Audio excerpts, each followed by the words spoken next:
এখানে যে কোথায় গিয়ে উঠবো বুঝতেই পারছি না। আচ্ছা, আমাদের এত দূর আসার কি খুব দরকার ছিল? আমরা কি আশেপাশে কোথাও থাকতে পারতাম না? শহরের আশেপাশে থাকলে তোমার বাবাই ঠিক আমাদের খুঁজে বের করতো। তার চেয়ে ভালো হয়েছে যে আমরা গ্রামের দিকে চলে এসেছি। এবার একটা থাকার বন্দোবস্ত হলেই বাকি সব ঠিক হয়ে যাবে। হুট করে এসে এখানে কোথায় থাকবো? এখানে তো আর হোটেলও নেই যে দুম করে উঠে পড়বে। চলো কিছু দূর এগিয়ে দেখি, কারোর সাথে কথা বলে দেখি কিছু ঠিক করতে পারি কিনা। শহর ছেড়ে নিজের নববিবাহিতা স্ত্রীকে নিয়ে এসেছি এই কালকুঠি গ্রামে। লোকমুখে শুনেছি এই জায়গার নাম জিনের মাঠ। এত সুন্দর একটা গ্রামের এরকম ভয়ানক নাম হবার কারণটা কি সেটা বুঝতে পারিনি। নিজের বলতে এখানে কাউকেই চিনি না। এই গ্রামে আসার কোনো উদ্দেশ্যই ছিল না আমাদের, কিন্তু পালিয়ে বিয়ে করার কারণে এখানে লুকিয়ে আসতে হয়েছে। শ্বশুরবাড়ি থেকে সবাই মেনে নিলে তখন ফেরত যাব শহরে। আপাতত এই গ্রামে কোনো একটা ঘর খুঁজে সেখানেই থাকতে হবে কিছুদিন।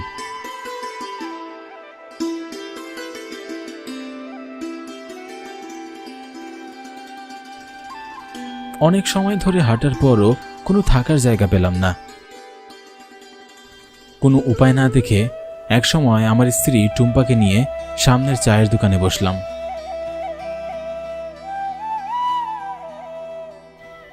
ব্যাগপত্র বেঞ্চের উপর তুলে রেখে দুটো চায়ের অর্ডার দিলাম। দেখছি চায়ের গরম জলের মতন টুম্পার মাথায়ও রাগ টকবক করছে। বারবার করে নিষেধ করলাম এই জায়গায় না আসতে, তবুও এলে। এখন থাকার মতো কোনো ঘর পাচ্ছি না। দুপুর গড়িয়ে বিকেল হতে চললো, কোথায় উঠবে? কিছু ঠিক করতে পারলে? দেখছি তো, কিন্তু ঘর তো খুঁজে পাচ্ছি না। তুমি এত রাগ করছো কেন? কোনো না কোনো একটা ব্যবস্থা তো ঠিকই হয়ে যাবে।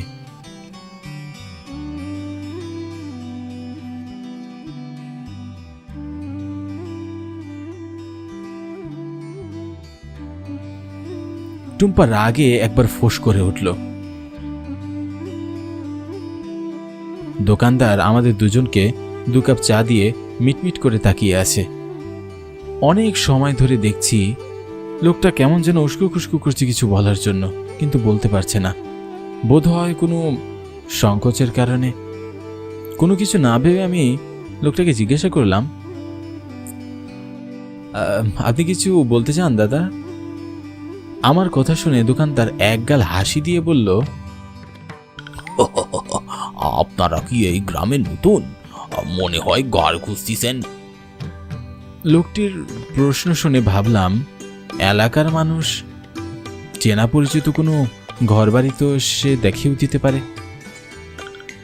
হ্যাঁ, শহর থেকে এসেছি এই গ্রামে। কোনো ঘর হবে থাকার জন্য?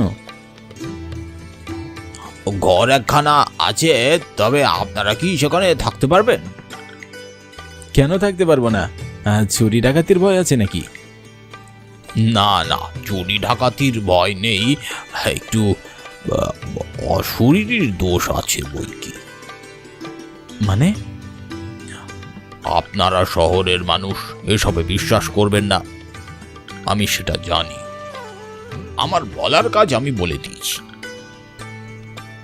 যা হোক, যেমনই হোক, আমাদের সেই বাড়িতেই থাকার একটা ব্যবস্থা করে দিন। আর যদি থাকার মতো ঘর না পাই তাহলে নতুন বউকে নিয়ে রাস্তায় রাত কাটাতে হবে। আপনারা থাকতে পারলে আমার তো কোনো সমস্যা নেই ভাইয়া, চলেন আপনাকেও নিয়ে যাই। দোকানি দোকান খোলা রেখেই আমাদের নিয়ে হাঁটতে লাগলো। আমি আর টুম্পা ব্যাগ হাতে দোকানের পিছন পিছনে হাঁটতে লাগলাম। এক সময় আমরা একটা ফাঁকা মাঠের কাছে এসে দাঁড়িয়ে পড়লাম।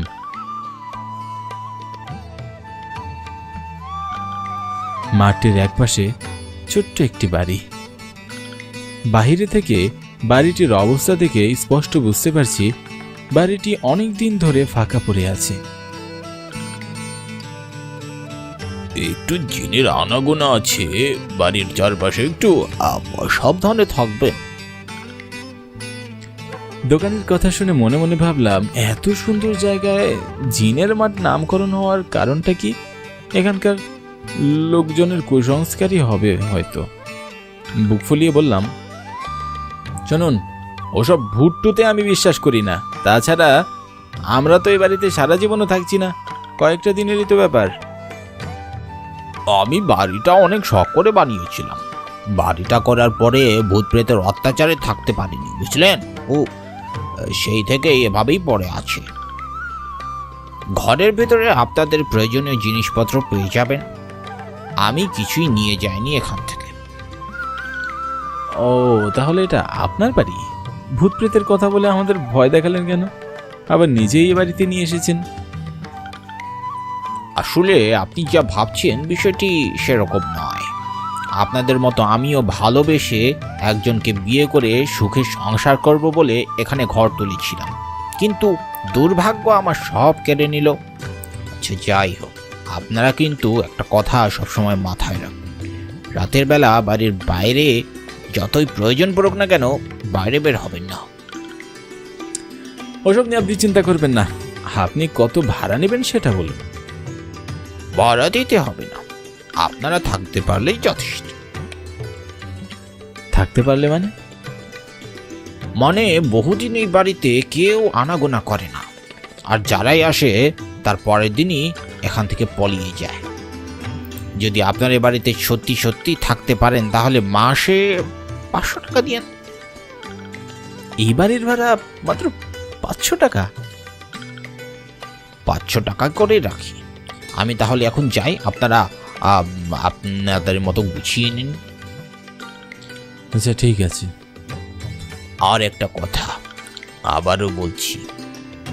কি কথা? রাতের বেলা কিন্তু ভুলেও বাইরে বের হবেন না। দোকানি চাচা চলে গেলেন।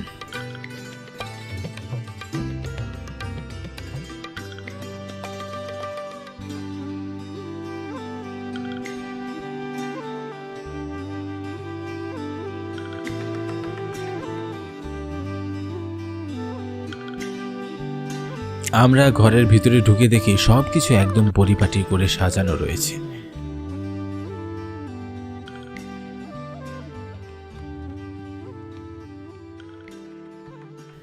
সারাদিনের ধকল আর ক্লান্তি, বেশি রাত পর্যন্ত জেগে থাকতে পারিনি সে কারণে। গ্রামের দিকে মানুষজন খুব তাড়াতাড়ি ঘুমিয়ে পড়ে।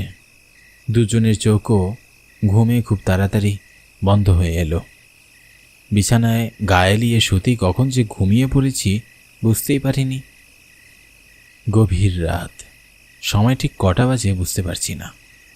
হঠাৎ করে মনে হলো আমার পায়ের কাছে বসে কেউ একজন গুনগুন করে কাঁদছে।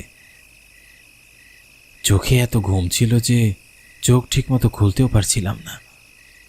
বারবার মনে হচ্ছিল পায়ের কাছে কেউ একটা বসে আছে। একটা সময় বিরক্ত হয়ে খুব কষ্ট করে চোখ খুলে তাকিয়ে দেখলাম কিছুই নেই। পুরো ঘরে একবার চোখ বুলিয়ে নিলাম। মনের ভুল ভেবে আবারও ঘুমিয়ে পড়লাম। আবারও কতক্ষণ ঘুমিয়েছি জানি না। ঠিক মাঝরাতে বুকের মধ্যে কেমন যেন একটা অস্বস্তি হতে লাগলো।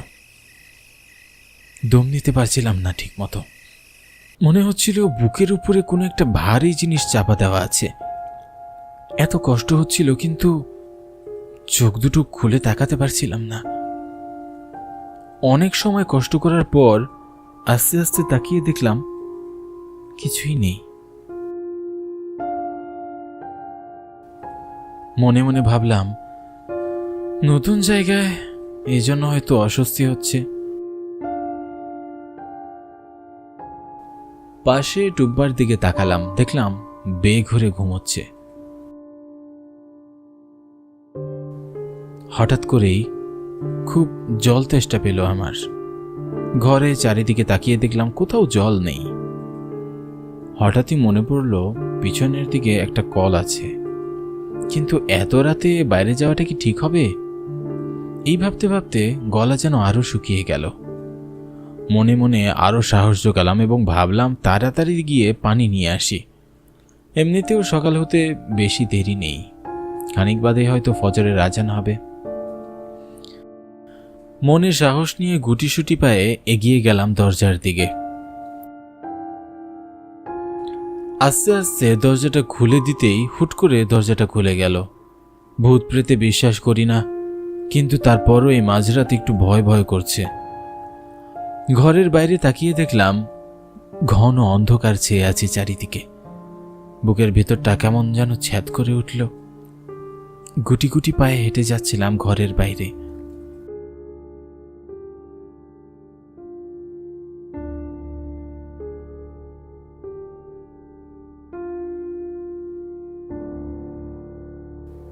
হঠাৎ মনে হলো আমার পিছনে কারো উপস্থিতি। আমি পিছনে তাকালাম, কিন্তু কাউকেই দেখতে পেলাম না। হঠাৎ মাঠের দিকে তাকাতেই আঁতকে উঠলাম। দোকানদার আর দুইজন লোক সামনে একটা লাশ নিয়ে জানাজা পড়ছে। অন্ধকারের মধ্যেও দোকানিকে চিনতে আমার একটু ভুল হয়নি।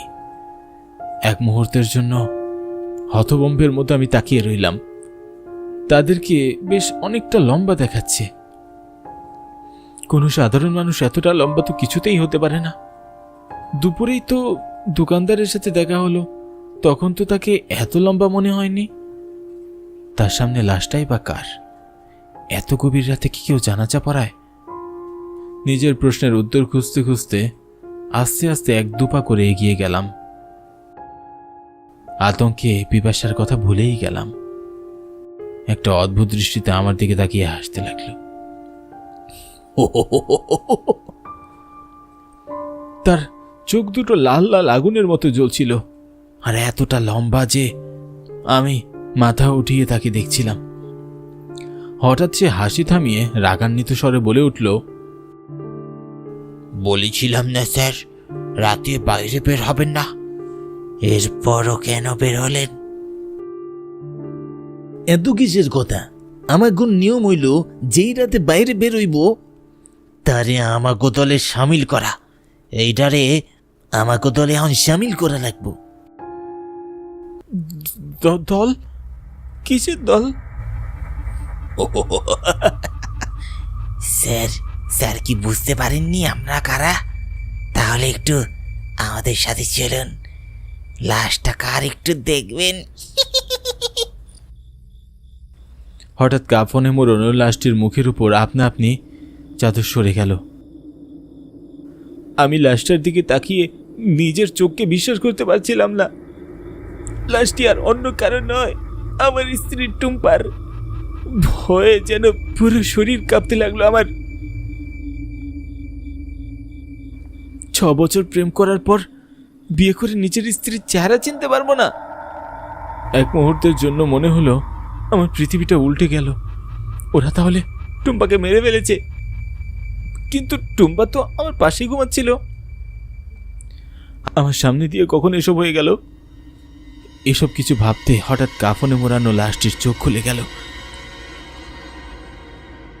টুম্পার 2 চোখ রক্তে টকবক করছিল। হঠাৎ সে দাঁড়িয়ে ভয়ানকভাবে হাসতে লাগলো।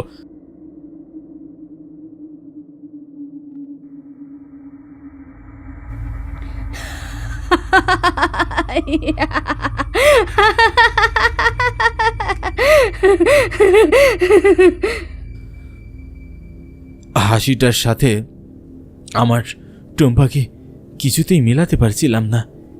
এই টুম্পাকে যেন আমি চিনি না। আমি ভীত কণ্ঠে বলে উঠলাম, টুম্পা, তুমি এখানে কি করছো? আর তোমাকে এমন দেখাচ্ছে কেন? বলেছিলাম এই গায়ে না আসতে, তবুও কেন এলি? এখন তোকে মরতে হবে।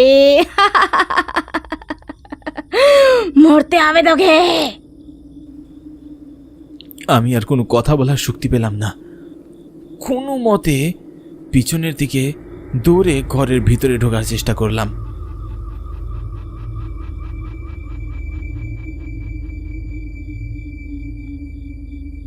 ঘরের ভিতরে পৌঁছালাম। বিছানাতে তাকাতেই আকাশ থেকে মাটিতে পড়ে গেলাম। টুম্পা তখনও বিছানায় ঘুমোচ্ছিল। তাহলে বাইরে যে লাশটাকে দেখলাম সেটা কার? টুম্পাকে একবার ডাকতে গিয়েও ডাকার সাহস শক্তি পেলাম না। সেখানেই জ্ঞান হারিয়ে পড়ে গেলাম।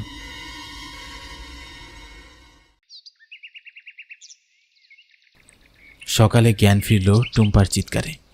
কি গো, কি হয়েছে তোমার? চোখ খুলছো না কেন? কেন, কি হলো? শুনতে পাচ্ছো? শুনতে পাচ্ছো আমার কথা? পলাশ, এই পলাশ, চোখ খোলো। টুম্পা, সকাল হয়ে গিয়েছে। তুমি এখানে পড়েছিলে কেন? এখানে আর এক মুহূর্ত নয়, চলো তাড়াতাড়ি চলো। কি হয়েছে সেটা তো বলো। প্রায় এক নিঃশ্বাসে সব কিছু খুলে টুম্পাকে বললাম। সব কিছু শুনে টুম্পা বলল, আমি তো সব সময় রাতে দোয়া পড়ে ঘুমাই। রাতে ঘুমানোর আগে দয়া পড়ে ঘুমিয়েছিলে কখনো? লোকে এমনিই বলছিল এই জায়গাটায় সমস্যা আছে। এখানে আর এক মুহূর্তও থাকবো না। এখানে না থাকলে কোথায় যাবে? যেখানেই যাই না কেন, এখানে আর এক মুহূর্ত নয়। এখনই সব গুছিয়ে নাও। টুম্পাকে নিয়ে তখনই বাড়ি ছেড়ে বেরিয়ে পড়লাম চা দোকানির কাছে।